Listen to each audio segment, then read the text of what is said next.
Good morning. Welcome to Coffee and Tarot time. Happy Saturday. Did everyone have an enjoyable week? Is everyone ready for Christmas or whatever holiday you celebrate? I'm pretty much all set, give or take. Probably run to the store one more time because I am hosting Christmas Day. So I heard and I read all your comments yesterday about what kind of content you would like. And I get it. And like I said, I am retiring the end of January, so I will have more time to create content, which I plan on doing. And I think I'm going to do a mix of individual readings and collectives. So, what I think I'm going to do at the end of this one, though, is I noticed that I had a lot of Pisces that watched me. I'm going to do like a little special Pisces. So if you're a Pisces and you want to stay, or if you're involved with the Pisces and you want to stay, excuse me, or you're just want to stay, you could stay. All right. So what do I want to tell you this morning? When is the last text the last text? Okay. So let's talk about this for a second. So when do you send that last text where, well, let me back up. So years ago, and if my friend Jackie, who I've been friends with for years, if she sees this video, she'll raise her hand and tell you, I used to be considered the queen of dissertations. So years ago, back in the day, if an iPhone sent a really long text to an Android, and I'm going back years, it would ding. And it would just send it in increments, like page 1 of 20. And so what I would do is, and like I said, I was a queen of dissertations if I was dating someone at the time, and he never heard a word I said, and that should have dawned on me, but it took a while.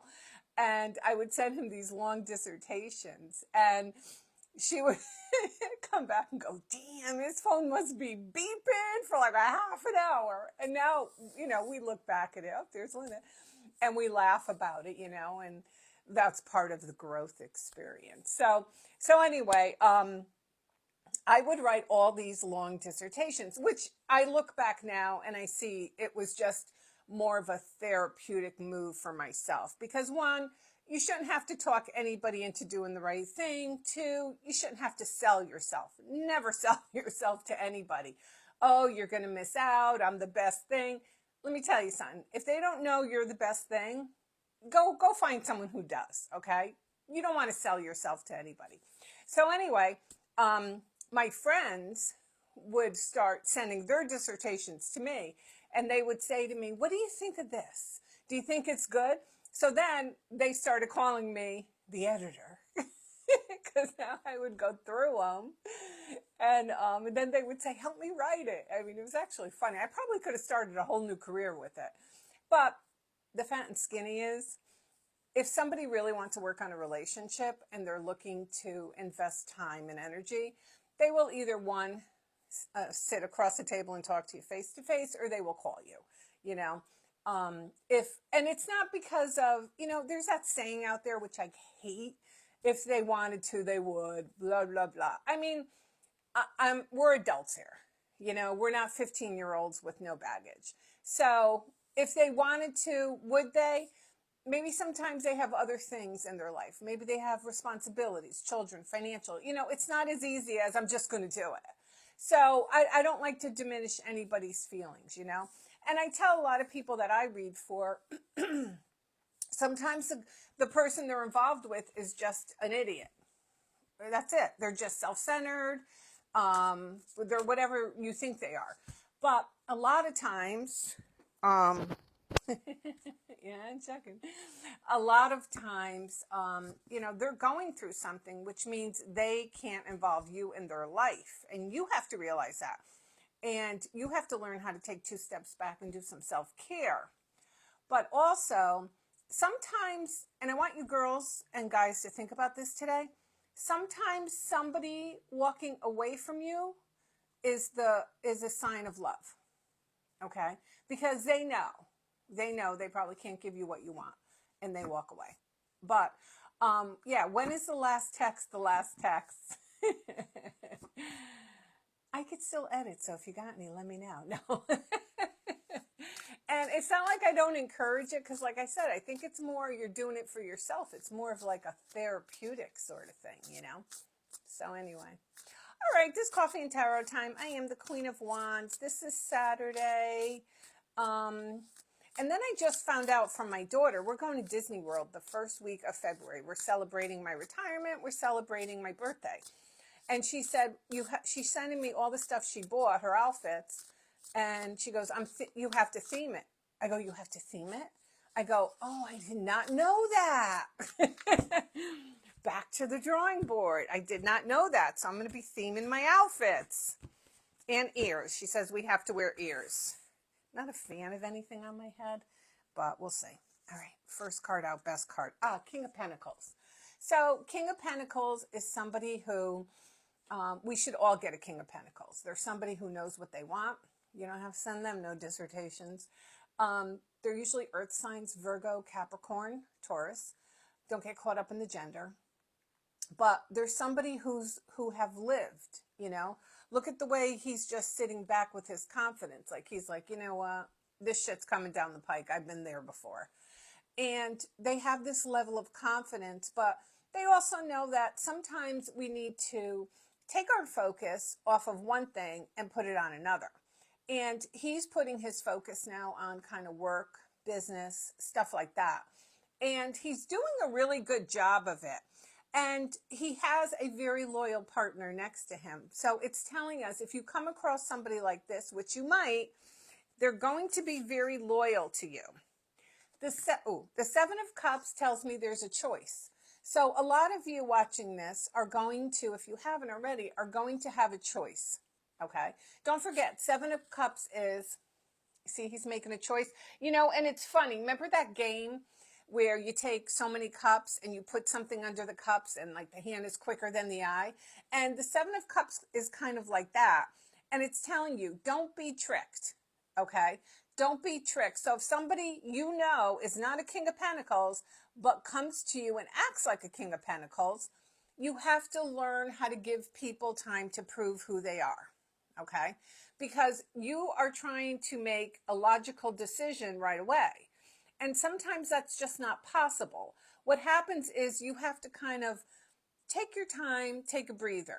A lot of women come to me and they want a reading on a new guy they're dating, which is fine. I'm open to that. But don't come to me and you've met some guy, you've been dating him 2 months. You go, you think I'm going to marry him? Like, would you want to marry a stranger? So, do you really want to marry a stranger? They do that though in a lot of all those reality shows. Like, it's crazy to me. So, I think you have this choice coming your way, and don't be tricked, okay?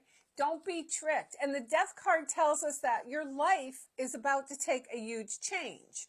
So I think you've been in this situation before where you jumped too quickly. And the Seven of Cups says, you know what? Take a breath, because once you make your choice, your life is about to change for the good, okay? We have the card of Scorpio here. Maybe you met the person in Scorpio season. Maybe they are a Scorpio. A lot of different things happening here. A lot of different things. And the Magician tells me that there could be a trickster amongst us. Okay? So here's what I feel with these cards, what they're telling me. I feel like for a lot of you, you have somebody who's coming into your life, if they're not there already. You know you have to make a decision. Do you move forward with this person? It could be somebody from the past too. I mean, do you move forward with this person? Can you trust this person? And I think if you take your time, like the Seven of Cups is showing, if you take your time, you'll be able to make the right decision and you will not be tricked by the Magician. Okay? You will not be tricked. So the message for today is you have a lot of activity coming into your life, and the key is to take your time. Okay, as promised, hold on a second there. Let me get a different deck. I'm going to throw a sign in here. We're going to do a love reading for Pisces. That seemed to be like the majority of you in my comment section, I think. If not, I'll do some other signs. So what does Pisces need to know for love? So you can see all my like shufflings, because look, I even matched the cloth. Okay, so I wore my fancy bracelet. I'm like, I never wear any of my fancy stuff. And I'm like, yeah, I'm just going to work. But you know what? I like my fancy stuff.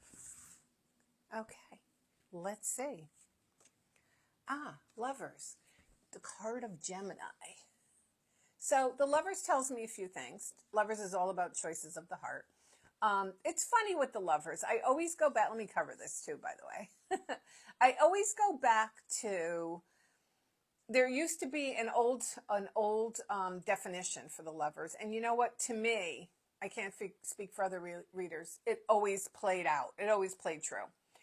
It talks about a man or a woman who has to make a choice between someone younger than them or someone older than them. I know it sounds crazy, but that's what it is. It's about a choice of something so different. Somebody so different that maybe you would say to yourself that you wouldn't even do it.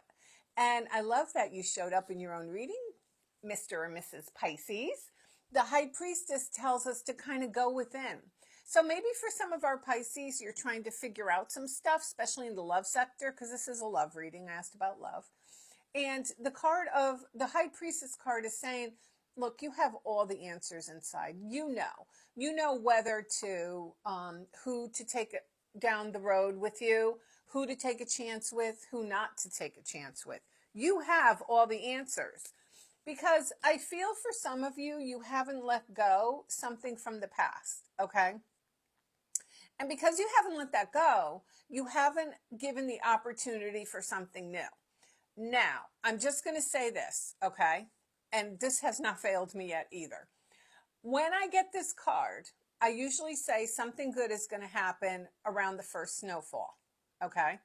And depending where you are, if you're in Florida, it doesn't matter. If you hear about a first snowfall somewhere, something kind of positive is going to happen and something is going to be brought to you, okay? The Ten of Pentacles tells me that you have utopia on the way.